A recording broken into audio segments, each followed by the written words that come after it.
good day for all. We have a great panel, great speakers, and I just want to thank, first of all, Javier Cremades from the Word Jurist Association, president of it. Javier, thank you for the invitation, as always, and also for the Word Law Foundation, and obviously from the panelists. We have a great panel and a very interesting subject like freedom of speech, democracy, and rule of law. So the panelists were presented, and I would like to start making a keynote speak about this subject. I will do it in Spanish because we have a lot of Spanish-speaking panelists, and I think it would be better.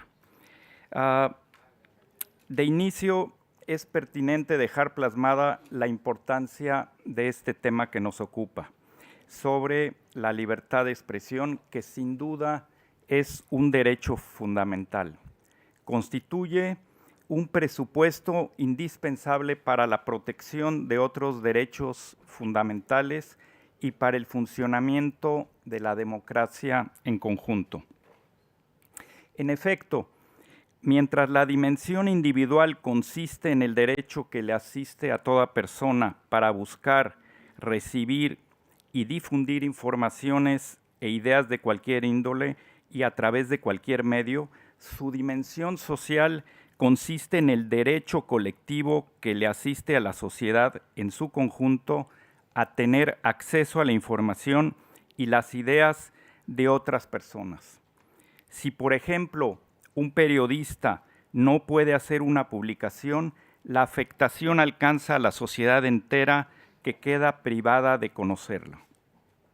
Teniendo en cuenta lo anterior, la Comisión Interamericana de Derechos Humanos ha reconocido que, aun cuando toda persona, ya sea natural o jurídica, tiene derecho a la libertad de expresión, el ejercicio de ese derecho por parte de periodistas y medios de comunicación, la llamada libertad de prensa, reviste particular importancia y goza por ello de una protección especialmente reforzada. En otras palabras, a los periodistas y a los medios de comunicación les corresponde una función esencial para el funcionamiento de la democracia, que es mantener informada a la ciudadanía y promover la discusión sobre asuntos de interés general y de controlar la manifestación primaria y principal, que es la libertad de expresión. A su vez, dicha Comisión Interamericana ha considerado que las sanciones penales respecto a cualquier expresión de interés público resultan contrarias a la convención correspondiente y ha sostenido además que las condenas civiles en estos mismos supuestos solo son procedentes cuando la persona cuya expresión es objeto de juicio haya emitido una información falsa que produjo un daño ilícito, sabiendo que la información era falsa o con manifiesta negligencia en la búsqueda de la verdad. Finalmente, las autoridades judiciales en Latinoamérica han reconocido que el derecho a la información pública está debidamente resguardado y en ese sentido todos los habitantes de la región tenemos derecho a solicitar y acceder en forma oportuna, completa y fidedigna a la información que repose en los archivos en poder del Estado. Sin embargo, tengo que referirme desde luego a mi país, en el que hay que reconocer el deterioro constante en las condiciones de trabajo de los periodistas e informadores, lo que ha despertado inclusive la atención internacional. La situación de los comunicadores debe comprenderse a la luz de la impunidad y la falta de confianza en las instituciones de seguridad y justicia prevalecientes. El reciente diagnóstico del Word Jurist Justice Project, sobre el Estado de Derecho en México sitúa a mi país en uno de los lugares más bajos del mundo en su índice global. Periodistas e informadores laboran en condiciones difíciles y precarias. Los datos de dicha encuesta lo señalan con elocuencia. Un número alarmante de los entrevistados opinó que la censura se ejerce desde el interior de los medios de comunicación y un número casi equivalente opina que también se ejerce por elementos o agentes externos. No sorprende entonces que por 7º año consecutivo se nos califique como un país no libre en materia de libertad de expresión. El periodismo en México se ha convertido en blanco de los grupos de poder y para las mismas empresas de comunicación. La libertad de expresión es un derecho cuya importancia radica en la democracia, en el derecho a estar informado, en conocer la realidad de los hechos y sobre todo en la libertad de ejercer una profesión indispensable para el crecimiento de una sociedad en democracia. Tenemos últimamente pruebas de una gran presión hacia los periodistas independientes. Los intimidan a ellos y a sus patrones. A otros los someten a demandas judiciales y a los demás simplemente los matan. Esa es nuestra realidad lamentable y de ahí que nos motiven este tipo de eventos tan relevantes y sobre todo con expertos de la talla de las que integran este panel. Termino planteando la idea de que la libertad de expresión es el pilar básico de la democracia, pero también esencialmente del Estado de Derecho, que debe prevalecer en todo el mundo y que precisamente es una de las tareas fundamentales de la Word Jurist Association. Muchas gracias.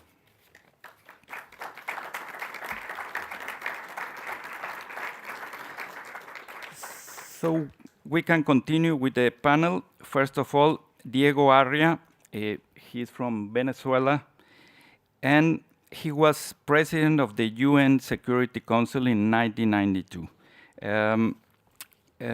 Dear Diego, desde tu experiencia internacional en esta y otras materias que son de todos conocidos, nos permitirá abrevar ahorita tus comentarios al respecto de tus conocimientos sobre el particular. ¿Nos podrías dar tu opinión general de tan atrayente y complejo tema sobre la libertad de expresión y sus consecuencias en relación a la democracia y al Estado de Derecho? ¿Tú quieres que en lugar de mi charla te conteste esto? No, lo que tú quieras. No, lo que tú quieras. ¿Quieres pasar o quieres hacerlo desde Yo tu...? prefiero pasar. ¿No te Pues, importa? adelante.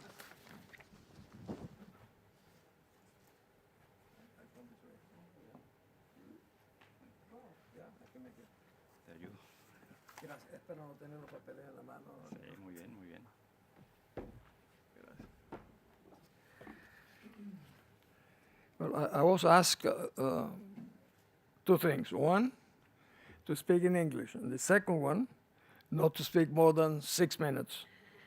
I will speak 5.5 minutes to make sure I wrote my points in order that I don't get too enthusiastic.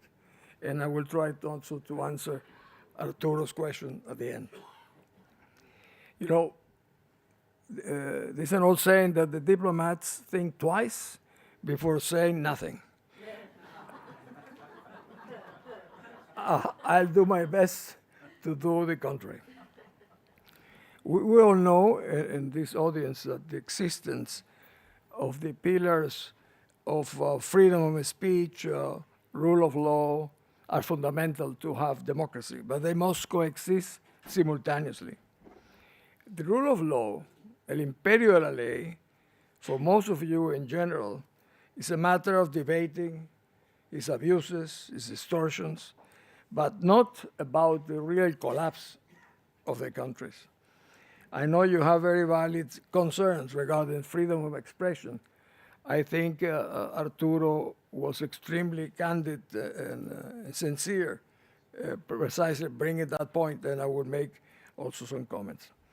In dreadful contrast, the absence of these pillars are a matter of survival for millions of people in Cuba, Nicaragua, and in my own country, in Venezuela. They are not of simple academic interest to us. They are not a threat. They are a monstrous reality, a very painful one.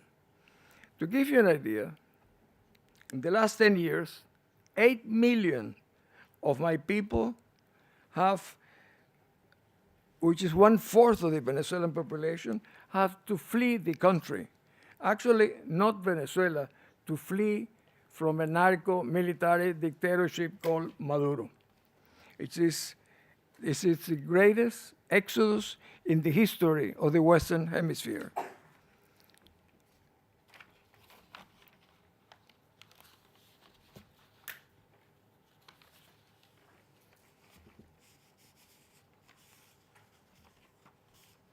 This month is my 10th year since I was given an order of arrest by the dictatorship. I had to pay the price. I denounced Chavez before the International Criminal Court, and the price was the confiscation of my property and an order of arrest. This narco-military dictatorship turned one of the wealthiest countries in the world into a monstrous human catastrophe. And the people are the victims precisely of the absence of the rule of law, of the freedom of speech, and of course, of democracy. Even in a country like Mexico, the most important in the region, our very distinguished moderator, I read, he said once, he quoted Magistrate Cosio, that a country that doesn't have independence of the judicial system ceases to exist. But then Víctor added something. He said, and that should be not only a matter of concern for the lawyers, this should be a matter of concern for the whole society in general. And that's one of the reasons that I feel so privileged, Víctor, to be here today. With so many prominent people here present, I cannot pass the opportunity to say a few words on the state of rule of law in my country. Last Friday, actually at 3 o'clock, March the 1st, the Appeals Chamber of the International Criminal Court at The Hague approved a crucial step in the fight against impunity, denying the Venezuelan regime's appeal against the trial allowing to continue investigations into the crimes of against humanity committed by the dictatorship of Maduro. And, very important, his chain of command.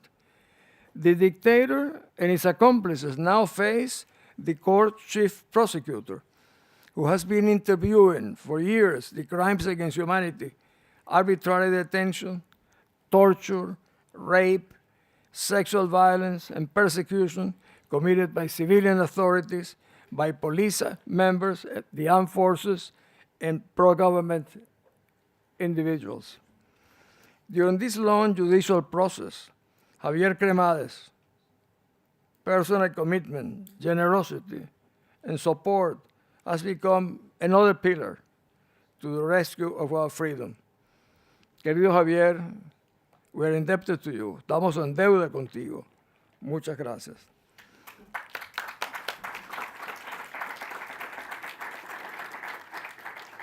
To conclude, so many political events have been happening all over the world that we may have forgotten the meeting between Xi Jinping and Vladimir Putin in February 2022, when they signed an agreement, which I would like to quote something of that agreement that in a way relates to your question, Arturo. Democracy is a universal human value, Putin and Jinping says. There is no one-size-fits-all template to guide countries and establish democracy. Russia and China, they say, as world powers with rich cultural, and historical heritage have long-standing traditions of democracy, which rely on 1,000 years of experience. Russia and China, as world powers, with this experience, believe that the universal nature of human rights and its protection is a shared responsibility of the international community. Translation of this agreement. Pay attention. We will act according to our own policies, as well as by the United Nations Security Council, where we have veto power. As a former member of that institution, I saw as a witness how well they abuse this privilege. Queridos amigos, there is a lot of food for thought in the public agreement between Xi Jinping and Putin and his junior partner, Vladimir Putin. In fact, a banquet. Thank you.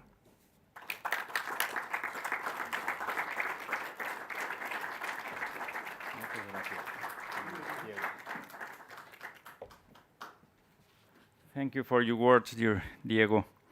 Then we have Dina Josefina Ochoa. Una pregunta a reserva de lo que tú tengas preparado sobre el tema, obviamente. ¿Cómo percibes a la libertad de expresión desde la óptica de una prestigiada ministra de la Corte Constitucional de nuestro país hermano Guatemala?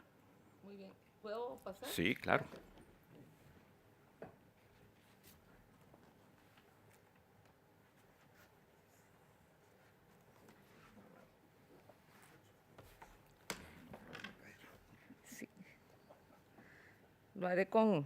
Lo haré con cronómetro.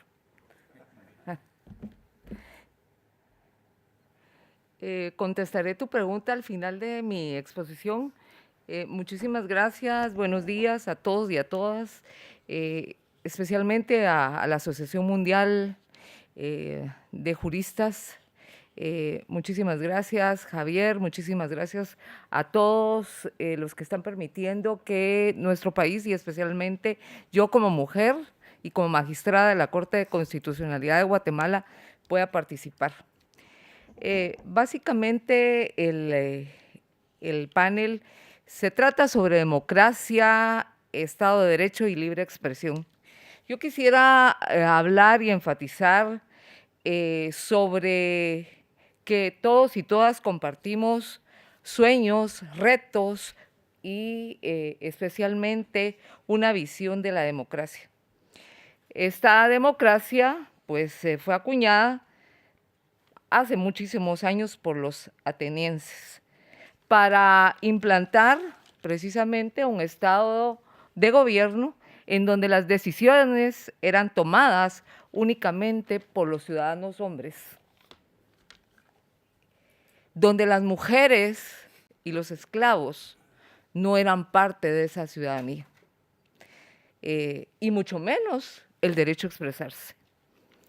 Esta historia ha venido teniendo cambios sustanciales, transfigurándose lentamente por las propias mujeres, luchando por una de las manifestaciones más severas, como es la discriminación, construida precisamente por prejuicios y estereotipos irracionales que se han instalado dentro de la cultura, dentro de actitudes y comportamientos en donde se ha obstaculizado nuestro desarrollo. Por ello, los derechos humanos han sido determinantes para garantizar los derechos fundamentales por medio de instrumentos internacionales en donde ha sido enfático esa prohibición y esa erradicación de la discriminación. La historia evidencia que las propias mujeres hemos tenido que construir nuestra ciudadanía del siglo XIX, llamado el siglo de la libertad en la lucha por los derechos civiles y políticos, surgiendo un nuevo tiempo en los derechos humanos y el derecho. Precisamente la declaración quiero hacer énfasis aquí, la Declaración de los Derechos del Hombre y del Ciudadano es un referente de la exclusión a la vida democrática de las mujeres. Y por ello recordamos a Olympia Wobos, que fue una precursora del feminismo y que fue guillotinada precisamente por proponer la Declaración de los Derechos de la Mujer y la Ciudadana. Con lo cual se reafirma que en esos espacios públicos únicamente les pertenecen a los hombres y que las mujeres no debemos de alzar la voz. En la historia, las sufragistas, en un antecedente importante en el movimiento por esa ciudadanía, por esa democracia y por esa expresión, exigieron la participación de la educación, especialmente que tuvo impacto en la región americana. Y en particular en Guatemala, quien en ese contexto ha tenido cambios políticos, propuso en 1821, el Día de la Independencia, el voto universal únicamente de los hombres. En 1829, el voto de los hombres igualmente, que tenían 23 años, y los analfabetos hombres con voto público. Hasta en 1965 se lograron cambios trascendentales para que las mujeres pudieran tener esa participación. En la década de los 40 y de los 50 del siglo recién pasado, se inició a reconocer ese derecho de esa ciudadanía a través de la constante y persistente lucha de esas mujeres por expresar la importancia de esa votación, lográndose hasta en 1945 el voto de las mujeres únicamente alfabetas. 20 años después, en el 1965, se logró el voto universal para hombres y mujeres.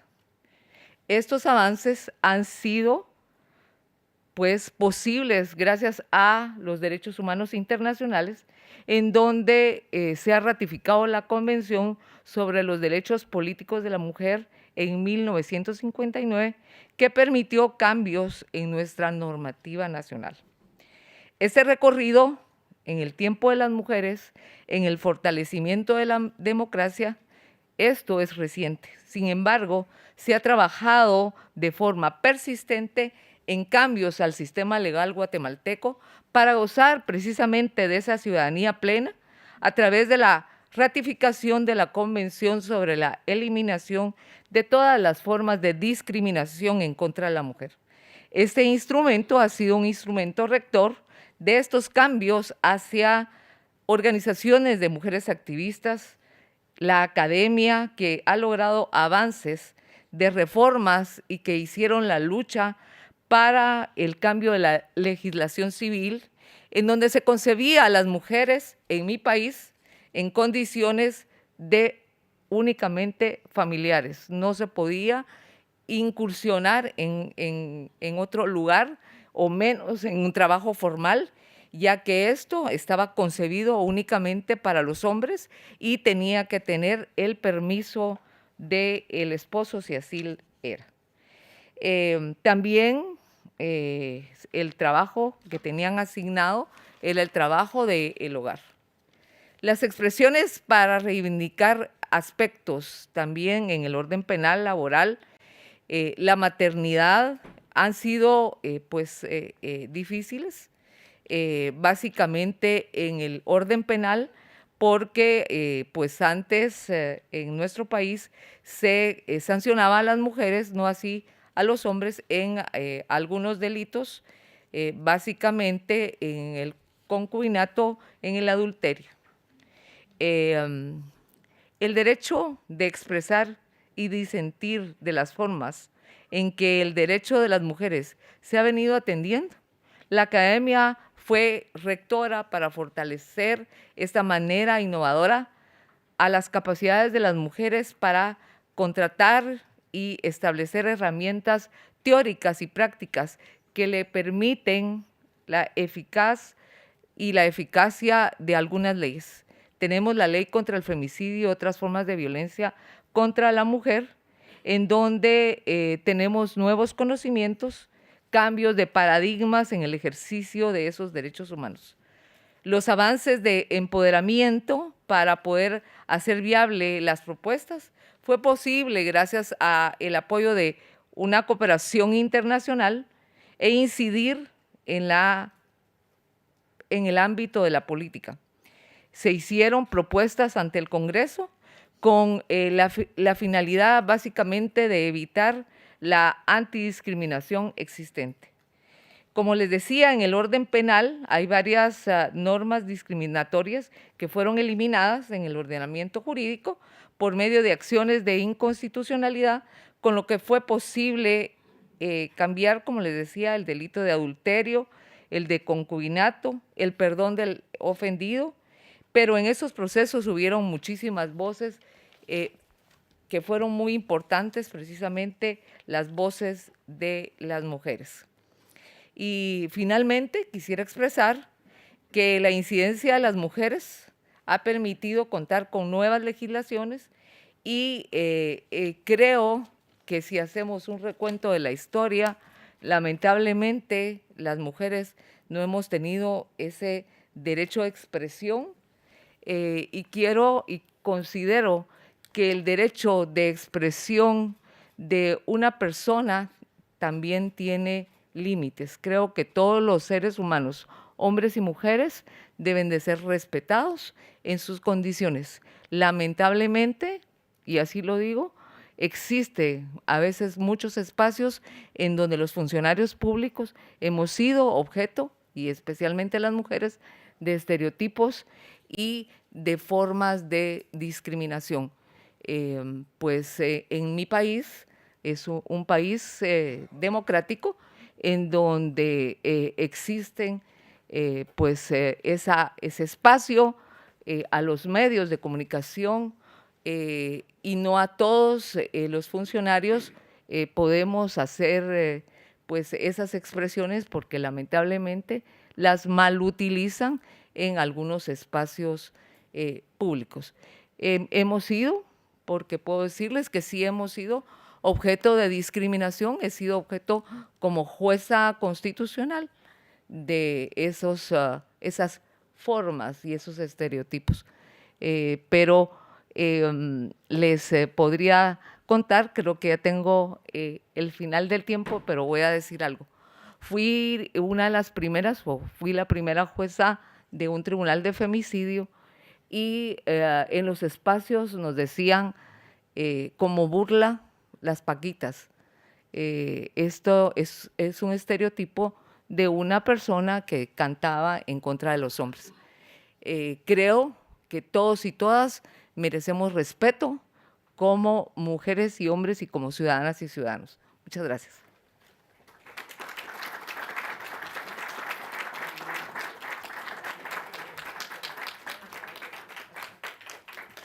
Muy interesante, Dina. Josefina, muchas gracias por tus palabras. Now we have Mr. Rainer Arnold, professor of the prestigious Regensburg University.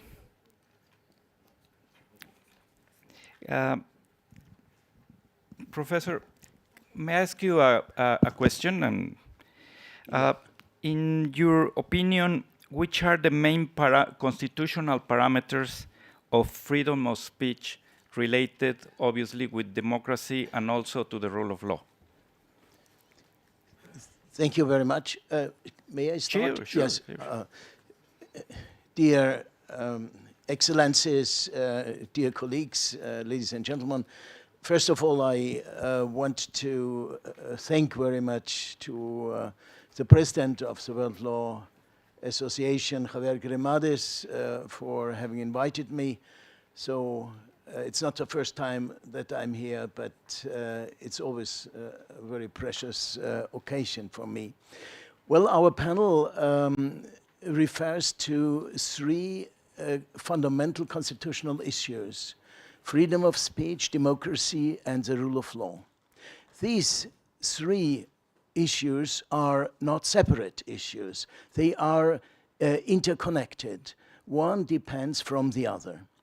And I speak now first on the integration of this issue in modern constitutionalism. And I want to say that I try to speak on normative reality, not on political reality, because these both phenomena are often different. First of all, the basic value of constitutionalism is dignity of human dignity. This is the most fundamental value, and it's of universal importance. And human dignity is in the focus of constitutionalism, and we could also say, and I often say, constitutionalism is anthropocentric, is focused on man, on human being. And freedom, the principle of freedom is closely connected with human dignity. There is no freedom without human dignity, and there is no human dignity without freedom. The principle of freedom of the individual is inherent in human dignity. And what is important, this is the principle of freedom. While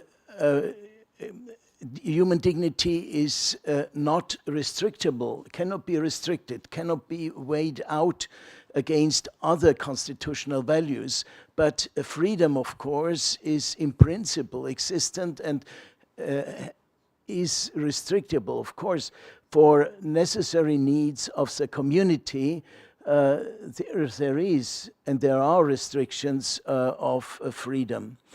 These restrictions, what is important under the view of human dignity is that freedom remains the principle, and that the restrictions of freedoms, which of course do exist and must exist, are exceptions which must be legitimized. And the legitimation of a restriction of freedom is that it is indispensable, is necessary for a legitimate aim. And now I would say worldwide there is an instrument which indicates a frontier between the principle of freedom and the restriction. This is a principle of proportionality. And so if a restriction is proportional in all its dimensions, and if the restriction does not destroy the very nature of the freedom, then it is legitimized.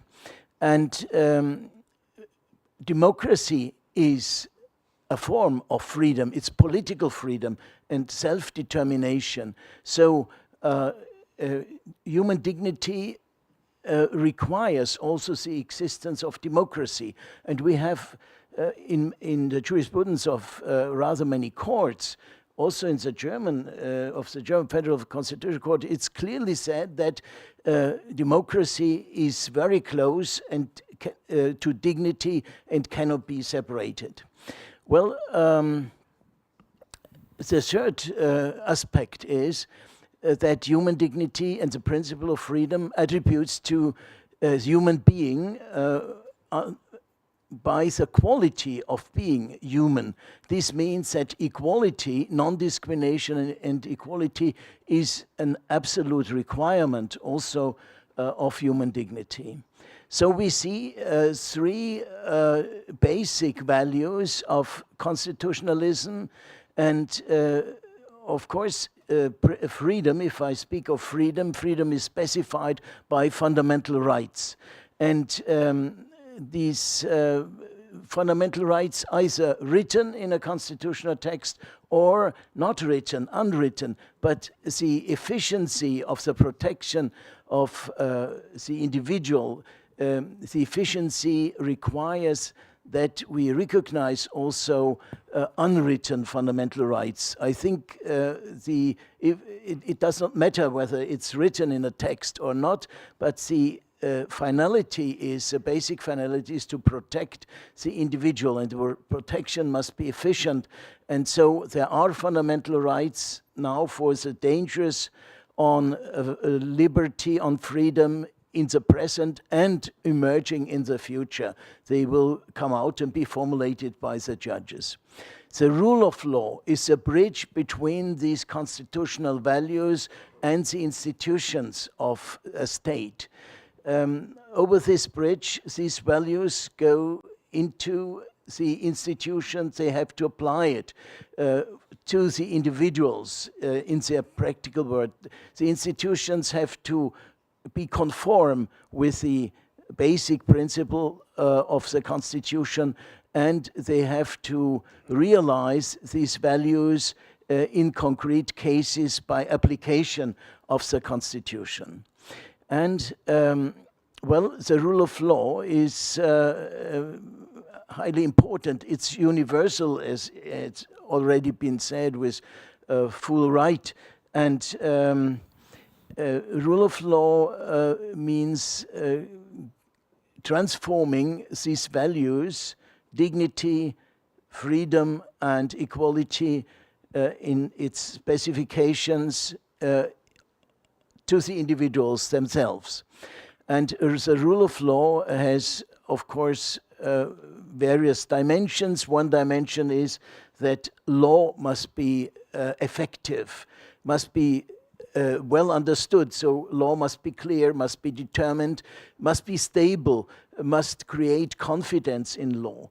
And so retroactive laws are very problematic in criminal matters. They are forbidden all over the world, but also retroactivity is against the stability of law, and so it is problematic. And the second form is it's not only the form, not only formal rule of law, but also substantial rule of law. It means that the rule of law recognizes and transports the values of the Constitution to the political world, to the individuals themselves. I must also, one more aspect is what we call in Germany and open statehood. I must say that, for example, one specific important freedom aspect is, of course, freedom of speech. But freedom of speech is not seen only from a certain constitution. If I heard how you defined this from your view of Mexico, I could say this is also the view of Germany, more or less. So, well, but now what I want to say is that fundamental rights are now have to be interpreted in an international way. And in Germany, for example, our federal court jurisprudence says that the German fundamental rights have to be interpreted in the light of the European Convention of Human Rights. This means Strasbourg Court and jurisprudence has a great influence how to understand our national German fundamental rights. And beside that now, also, they have to be interpreted in the light of the European Union Fundamental Rights Charter. So there is a convergence. It's, I think, an expression of what you said, and I adhere to this, really, that these basic values are universal. They are not respected in all the countries, but this does not deter us to say they do not exist or they are very weak. No, I think in ideas, they are very strong. And so you find them all over the world. And also I was confirmed by also your interventions that universality indeed exists. And our Constitutional Court has also accepted the universality. I think it is so. So I do not want to speak in detail on the freedom of speech. I can refer to our key speaker today. It is rather the same, of course, it's traditional, but the fundamental ideas are the same, and they are universal. And to express your opinion, to get information in a sufficient way that you can form your opinion, and that all the communication media of today, they are under the protection of freedom of speech in a larger sense. And we have not only privileges from that, we have also dangers from that. We know this with internet, so with hate speech, with now many other things, fake news, all this influences on electoral campaigns and all these matters. So we have, of course, and this is my last word, the state or the public power has not only the obligation to protect this liberty, yes, to give this liberty, but also to protect against dangers resulting from these freedoms. And so in the European Union, for example, now we have the Digital Services Act, which makes the practice better to block out news speeches which are not real speeches, which are based on hate or on hatred, on aggression or whatever, or on fake news. So the truth is in the middle of freedom of speech. Thank you so much. Excuse me.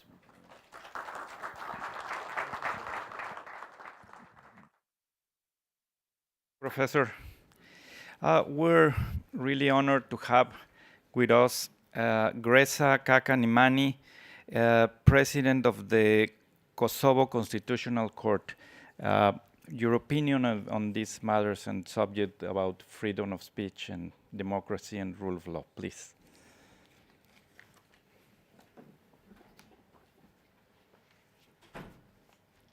Thank you very much.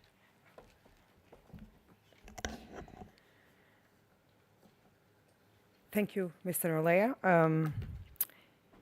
Distinguished fellow panelists, esteemed participants, President Cremades, President Harbath. It's very difficult to take the floor after the professor, but I will take a chance to say a few words about what I believe to be some of the threats and opportunities to democratic values in the world right now. First, let me add again that I feel truly honored and inspired to be among all of you today.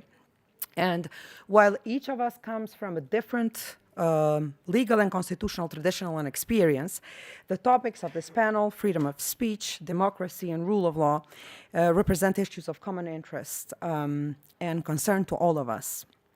These values are the bedrock of our constitutional system, and the same are represented also in the constitution of the youngest state in the European continent, that of the Republic of Kosovo. While these three core values reflect our common and shared values, the constitutionalization of the same, namely their effective and practical interplay in our societies, also faces common threats.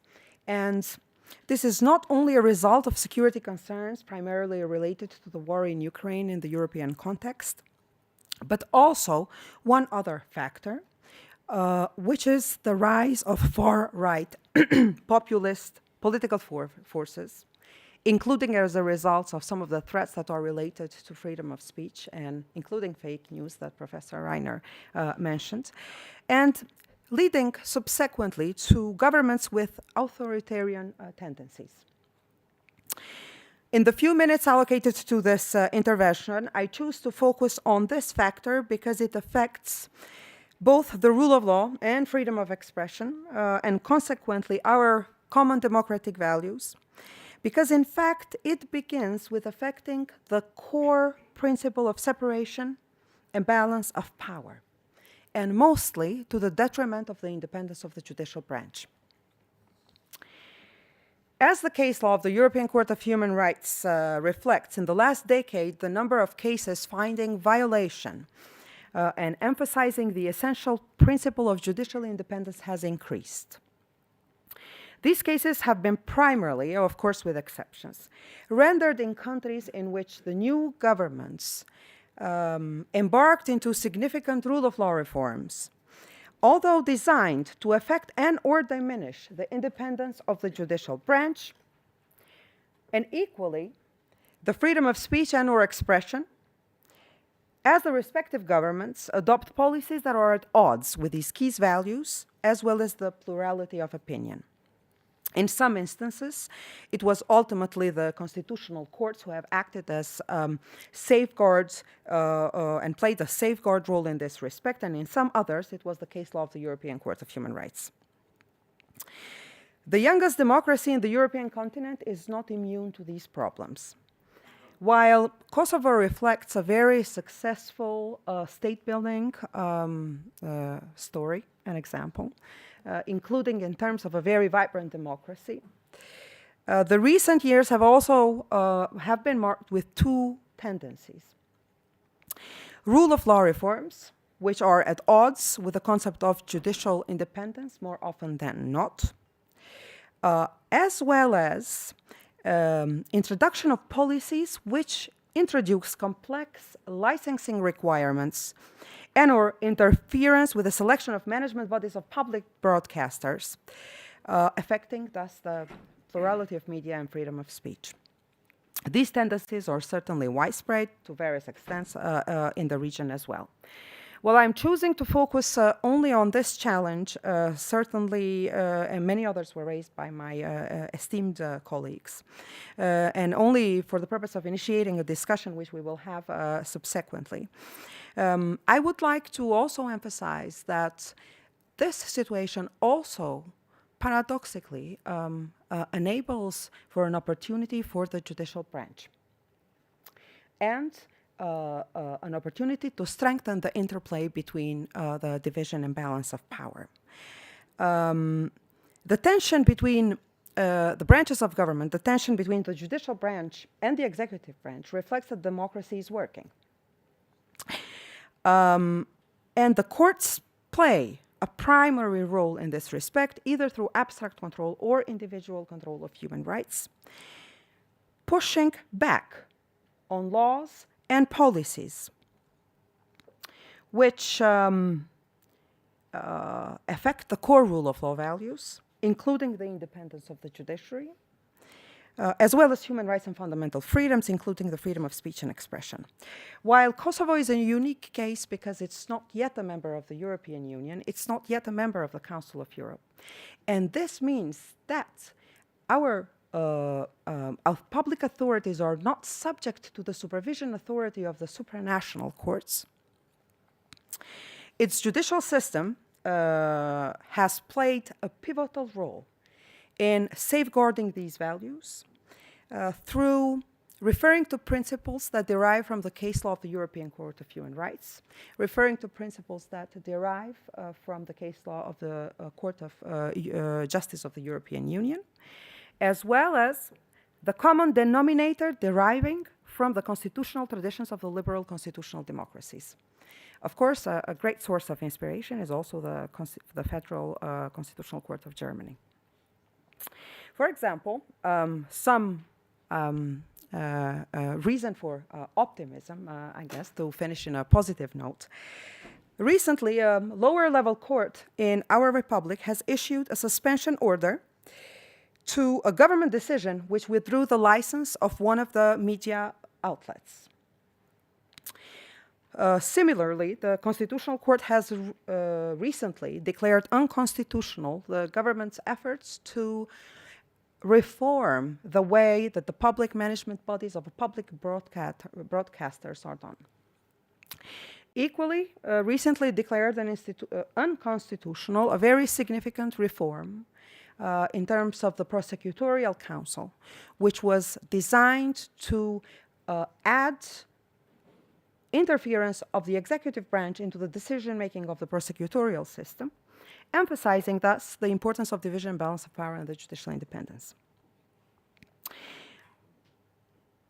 The rule of law, and I'm not saying anything new with this, is certainly essential to our human rights and fundamental rights protection. And judicial branch is, in my view, the branch of government that plays the most significant role in this respect.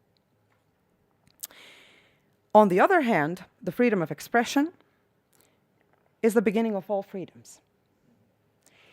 And here, I would simply go by quoting Justice Anthony Kennedy, whom we're all honored to have been gathered here to pay tribute to, who has famously said, "The First Amendment freedoms are most in danger when the government seeks to control thought or to justify its laws for that impermissible end. The right to think is the beginning of freedom. And speech must be protected from the government because speech is the beginning of thought." Taking into account the limited time available for brief remarks, and I don't want to go beyond the time allocated, I would just like to emphasize once more that I only chose one aspect of the threats but also opportunities to our democratic values. And I'm fully aware that this is certainly a very complex and multi-layered discussion, which I am very much looking forward to subsequently have. Thank you for your time and attention.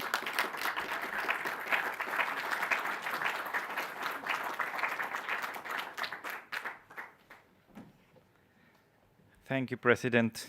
Very interesting, your point of view. Now we have it's a pleasure for me to announce we have here with us a very important lawyer from Mexico also, Ricardo Ríos Ferrer. He's president of the General Council of Mexican Bar Associations. Ricardo, hemos escuchado las palabras de nuestra jueza constitucional de Guatemala, del gran Diego, de la presidenta de la Corte Constitucional de Kosovo, sin duda la del profesor. Y ahora me gustaría preguntarte y que nos dieras tu punto de vista o tu visión de cuál es el estatus actual y el futuro de la libertad de expresión, desde luego en términos generales, pero también en México, Latinoamérica. ¿Qué nos puedes comentar al respecto? ¿Quieres pasar?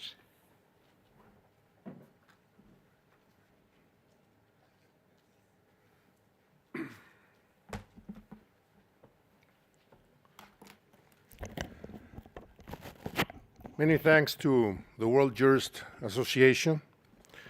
Javier Kermades, thank you for this opportunity. Víctor Olea, President of the Mexican Bar Association, thank you. It's an honor sharing this panel with all of you, my distinguished colleagues. Today we're gathering to review certain matters that are common to all of our countries. These attain to freedom of speech, democracy, and the rule of law. In particular, in my country, Mexico, these three matters are under siege as we speak. There are several constitutional bills submitted by the President to the Mexican Congress, whereby, for instance, they're planning to limit the constitutional review powers of the Supreme Court and to subject the Supreme Court and, in general, the judiciary to the review of the legislative power. They're also planning to have the magistrates of all levels in the judiciary to be publicly elected.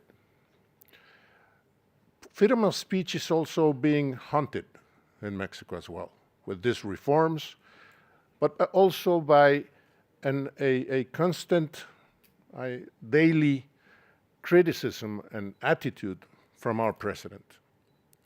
Just to give you a couple of examples.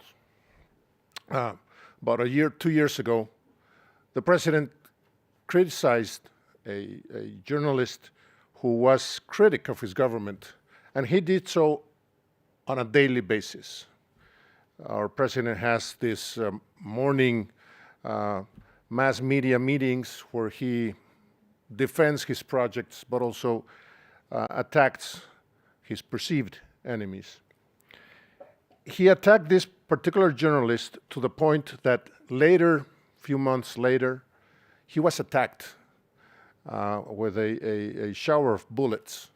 Fortunately, he was not harmed because his car was blindado? Yeah, armored. And obviously the president said that the government was not behind it, but you could see the thread of how such an influential wording from the president could provoke someone else to perform these attacks. Just a couple of weeks ago, the New York Times made an investigation on the relationship between the drug traffickers funding political campaigns, in particular those that were giving money to the current party in power, Morena, our president's party. When this report came out, the president showed it in these daily meetings called the mañaneras, because they're in the morning, and he deliberately named the journalists, but in particular the personal data of those journalists, their telephone numbers, etc. The next day, another journalist in that same forum asked the president whether he was okay by revealing those personal data from those journalists of the New York Times. And he said, yes, and I would do it again. And the reason why is because, quote unquote, he basically said, my moral authority and the political authority of the president is above the law. So I think this wording from our president summarizes what we have been living through in Mexico, but that certainly has some other expressions and reflections throughout our region and indeed throughout the world. These expressions basically point towards a trend of autoritarismo, that sees the liberty of expression and democracy as an obstacle for their ideology and the way they want to implement their ideology. What we have seen, basically, in essence, is that, as we know, the democracy basically legitimizes the organs of the state that have the power to produce laws and legitimate acts. In doing so, those norms, those laws become valid and are fortunately controlled constitutionally by the judiciary, thereby creating this constitutional regularity. The problem that we have seen is that we are looking more towards what is being called an abuse of the state of the rule of law. It's what in certain Anglo-Saxon countries they called the rule by law, and not just the rule of law. And the rule by law is basically a manipulation of the instruments that already exist in the Constitution and in the laws. And this manipulation is done deliberately in order to simulate the compliance with those rules and proceedings, but the substance has terrible legal effects and in many cases violate the Constitution. The abuse in the rule of law is also reflected in the limitation of the freedom of speech. As you know, the freedom of speech is really also a reflection of the freedom of thought, as you have said. And this is extremely important because if we are not free to express ourselves, then we'll keep our thoughts to ourselves, and therefore there will be no dialogue, no conversation. We will be frightened to express our thoughts, and the only thought available throughout society will be those of the government who will be imposing a way of thought. Silence could become our worst enemy. Basically, and I'll end with this final thought, basically, the struggle that we are facing, that we're presenting, it's a battle that just by presenting battle will make a difference, but it's of the essence to try to impede this trend of diminishing democracy, this trend of abusing the rule of law, and this trend of reducing and limiting not just the liberty of expression, but the liberty of thought. Thank you very much.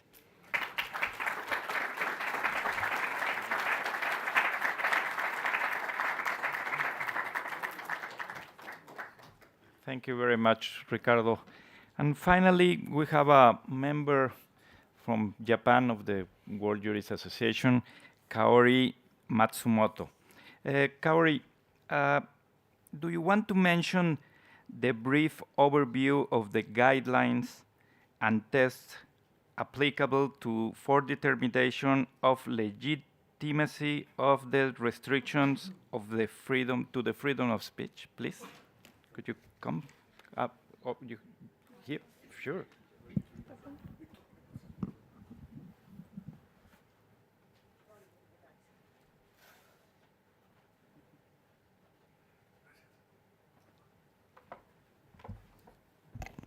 Yes, thank you so much. So it's a great honor. Can you hear me? It's a great honor and privilege to meet with all distinguished panelists and the guests. And thank you so much for inviting me here. Before I was working in the United Nations Office on Drugs and Crime as a crime prevention and criminal justice officer. And there I was in charge of establishment of the Judicial Cooperation Network for Southeast Asia region. And it was established in 1 year and expanded beyond the 12 Southeast Asian countries. And now the member includes from the US and also European countries, Pacific, and other Asian countries too. So from this point of view, I really see a lot of value that the distinguished jurists come here and talk about those important topics related to rule of law. So thank you so much. And after hearing all those, there is a saying in Japan, like teaching Buddhism to Buddha. That is exactly my situation now. But okay, but please allow me to highlight some key legal instruments and helpful tools related to the freedom of speech and expression. So, since it was abuse of the rule of law, and it's reinforced in limit on the freedom of expression, and this was mentioned by President Ricardo, no? Ricardo, yes. And also the connection of freedom of speech and freedom of thoughts. It was also mentioned by President Ricardo, President Gresa as well, and also Professor Dina too. I believe at this timing it would be helpful to clarify the fundamental rules about regarding the limitations and restrictions on freedom of expression and speech. So there are some key cases regarding that, and also the threshold tests often used based on the case law, as well as the guideline made by the WJA. So please allow me to mention those briefly. First of all, freedom of expression is enshrined in Article 19 of the Universal Declaration of Human Rights. It is also influenced in a number of international, regional, and national legal instruments, declarations, as well as observations by various treaty bodies, and in UN reports and resolutions. Those include Article 19, Paragraph 2, of the ICCPR and the Article 10, Paragraph 1 of the European Convention of Human Rights. So according to Article 19 of the ICCPR and the UN Human Rights Committee's General Comment number 34, the freedom of expression includes the media freedom and other rights of journalists, cultural and artistic expression, teaching, and religious discourse too. Also, the right covers communications that are both oral and written, and all modes of communication, including audiovisual, digital, and internet-based communications. And on the other hand, the freedom of expression is a non-absolute right, which means it can be legitimately restricted in certain circumstances. The limitation on the freedom of expression is, for example, stipulated in Article 19, Paragraph 3 of the ICCPR and Article 10, Paragraph 2 of the European Convention on Human Rights.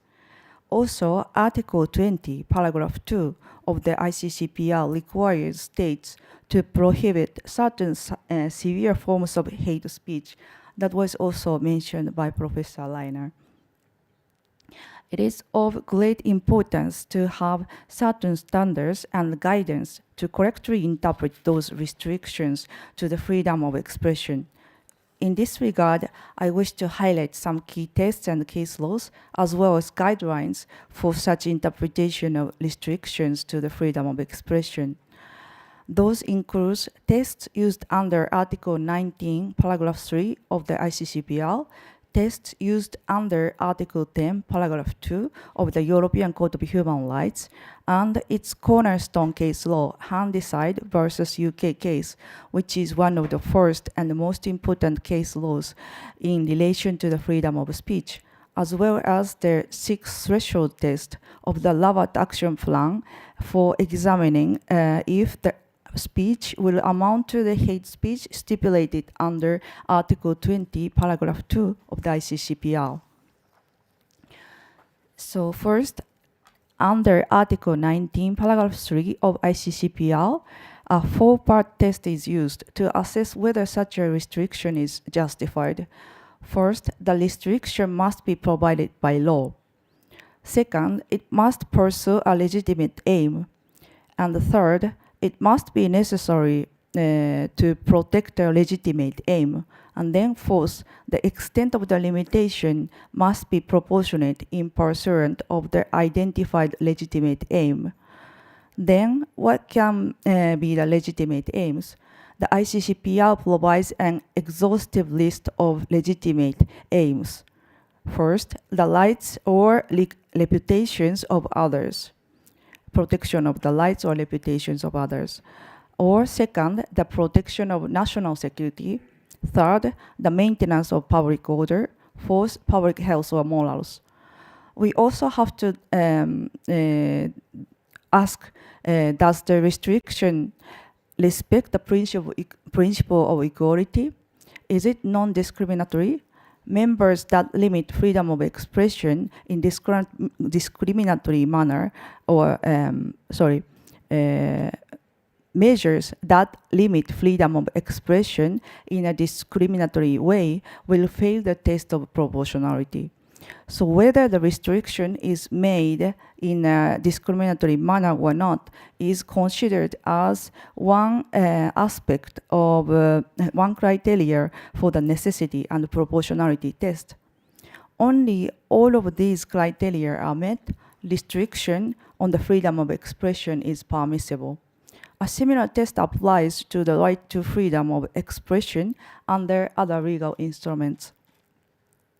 As you know, the European Court of Human Rights has a cornerstone case on the freedom of expression in 1976, Handyside versus UK case.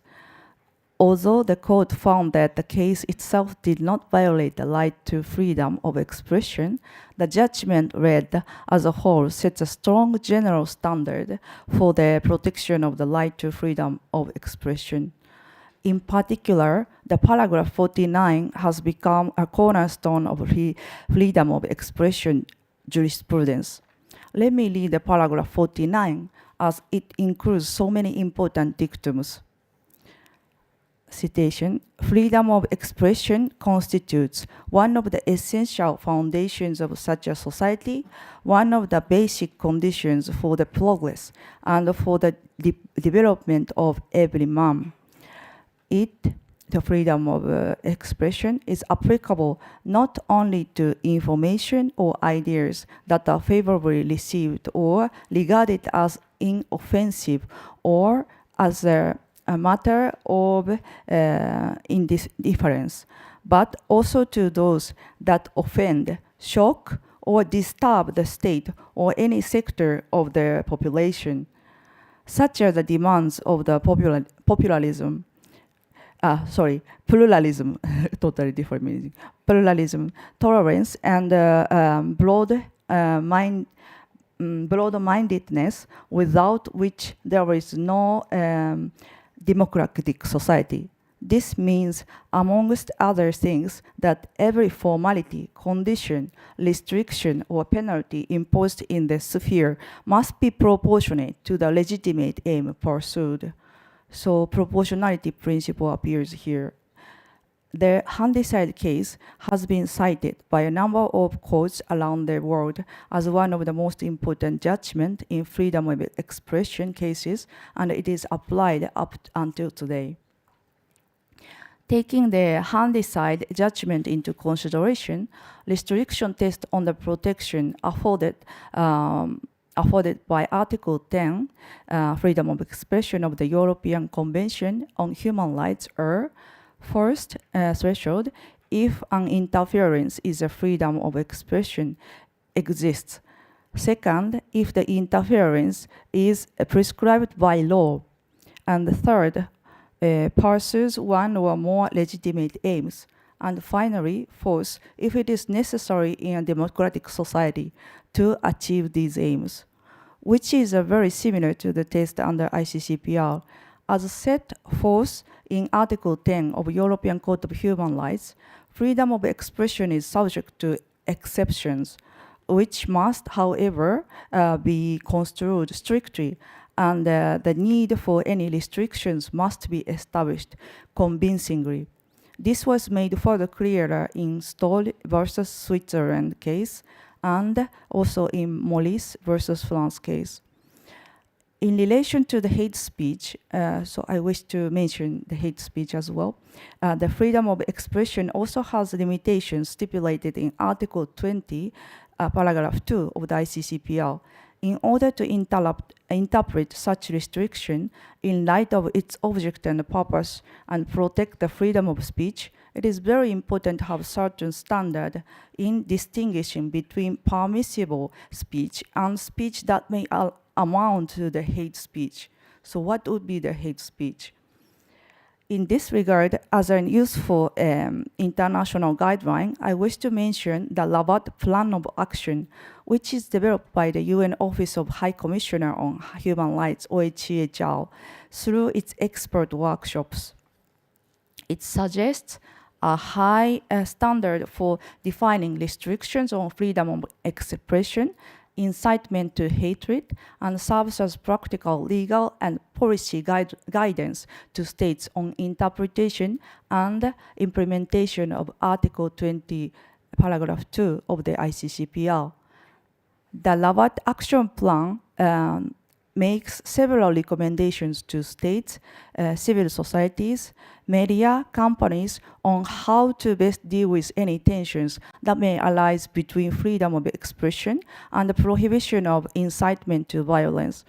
It has the 6 threshold test to understand whether a certain statement meets the threshold of incitement to hatred or not. First, the social and political context. Second, status of speaker.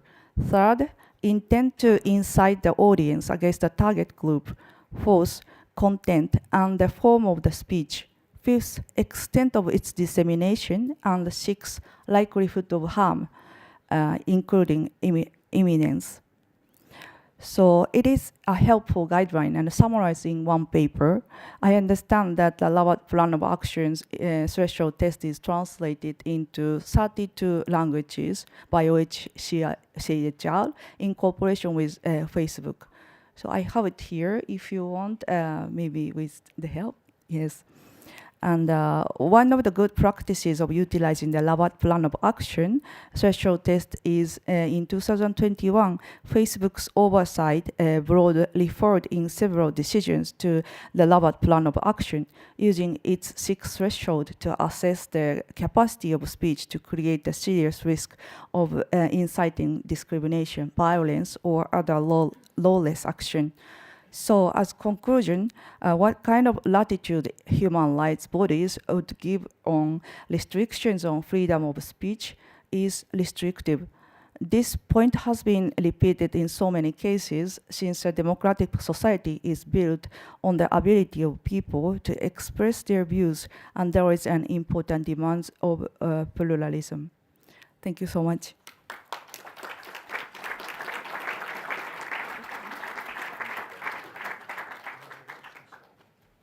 Thank you, Kaori. So we finished our panel.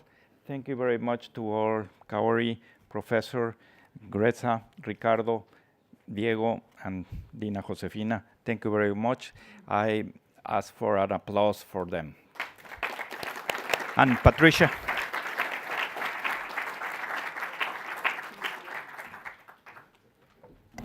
Well, thank you, and please join me in thanking all of our moderators and panelists from this morning.